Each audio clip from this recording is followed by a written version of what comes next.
Shalom Yaakov Avinu in Ram Thiang Lim Chuasana Kharan Rama Labana Kianga Vam Tura Akal Sualai Khanin Ngil Takin Kharan Ram Kha Apan Hal Mai Lawa Kong Laka Kum Somle Palitung Atanga Ever Aye Shiva Akum Som Palitung Chun Zanzomin Torah Zirna Anati in Kantora Mithiam Ten Ansoya Yaakov Avinu Khanin Chun Kodinin Fanaut Nain Apa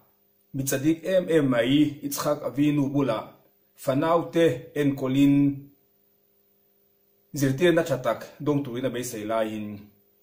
Besay Lo Deu Maile Ren Lo Deu Main Au Esawa Vangin Ram Thiang Lim Chuasanin Apa Kianga Afanaute En Kol Salient Hailowin Le Kovela Mito Hele Mibum Mang Miswale Midiglo Mai Labana Kianga Fanaute Nain En Kol Salient Donti and Chetaka Suanin Ram Thiang Lim Matanga Chua Kharan Ramapandona Khanin in Buasana Ngain Ashia Fanau En Kol Tutunzanga Tele Amatan Po In Zirinale into Etarna, Nay Angain, in Tizakna, Nay the Asheta Vangin, Nil Takin, Haran Ram, Panhal Mailawin, cum some lepalitzung, ever a yeshiva, Hanin to Azirtiania. Anu in, Rivka in, Apaila in Apuma, and now by the Swalchina,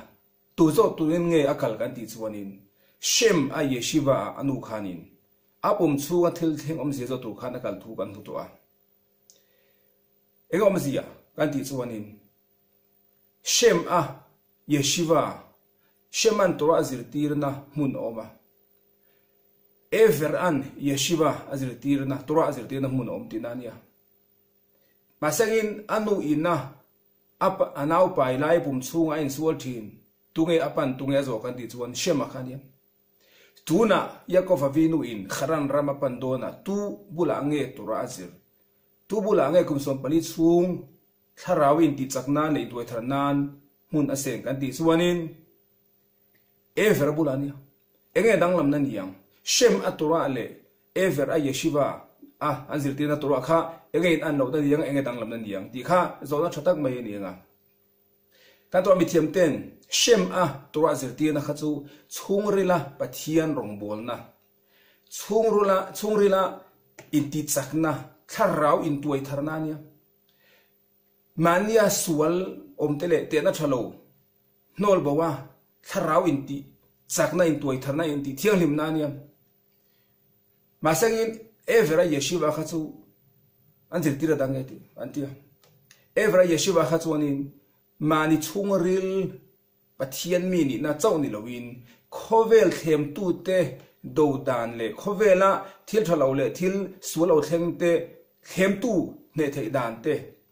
Kovel til teng doan ne te dan kha everan khanin a yeshiva khana de tir chena tinya tuwa chonin anu in apai lai khanin shem yeshiva kalin ana pai tung chang azota chungrila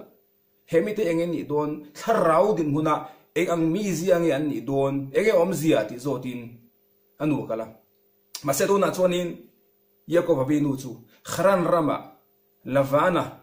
Midohe, Mibum Hang Miswell, Bula Caldona. Tuba John Tutiang made a zinga, Aum Huna, Azen, Huna Costacuna, and Tiang in Nge, and Venanga, and Tiang Tutiang Zinga, Tuanin, and tilted as a revel in Mifelemichatak, and Chusum Zel, Yang Kakat Yang Man Ruakazirangaya.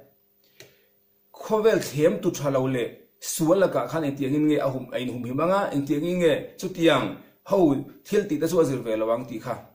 Shem Yeshiva Zirlovin, ever Yeshiva Hanaziratin times. What's on in Shem Torazirtina Haoma, ever Yeshiva Zirtina Oma. Tuna Yaakov Avinu in Haran Ramapandona, Haran Ramakalma Kanin, Kovel Mite Zinga Kosa in Zengbetin Maila, Katura Mankan, Ka Batian Rongbolna Mankanin, Kovel Tem to the Aneti, Kat Yang Zanzanaka. Yaakov Avinu Khan Neti Kaitanzu. What's on Yaakov Avinu Khanin, Haramakum Tamtakabom Suin, Le Anuba, Agupta Ram and Sukatu Poin, khovel mi te zinga ma cheng na sa khovel sultan na ahun mang na sa ma se ka tianga zong zong te khanin ne na be tu le sak na nei thi tiu tu ge kan ti chuanin kha ever a yeshiva a azir chua khalia anuwa afa manga le adot josepha ne na kha tura thiam ne kha fin na bo kha lan chongin ama josepha afa pa ngei mai po in kha man ruwa kha mangin a gup tarama din hun sang azuk din po in din hun huai nung berle le la banga sa bera thlen po in englai mai po a beidon ri lu pulawa englai mai po chakle waisen taka omti thei tu chu kha ever a yeshiva a apa ina zir alan chon le azir tir kha ne ti khai tan chu ma chon voi ne po kan zir tu chu khovela torat ni kan ma mo anga ke mani chung ri la pathian rong bol na min ti chak tu in tuai tharan na pathian ti na le pathian ma na mi pe tu khat yang tura khat yang fina kan zir ngai nga chu ti rualin ni ti na kan khosak na ni ti na kan hu le kan thil ton tel la ka he theina man ruwa kan ma mo a chu ti yang min chan chuak tu tur chuanin ke mani a po thiamne le fina kan ma mo nga khati ang tura bo kha kan zir ngai ya khovel mi te la ka ke mani ka inven hima khovel mi te sual kan ti velo turin le an mani ina min he lawa an mani ina min thunun vel tu khan ke mani ya man ruwa tha kan nei kha kha i tora cheni voine po kan sir poimo anga anianga i ke mani chungril tharau mamo in toy tharna ani rualin khovel mi telaka inven himna le i hunna tura thirle le finna ka tiang tora kha kan momo di kha ila kan thil zir ni sengin kan zawain ni mandum che ule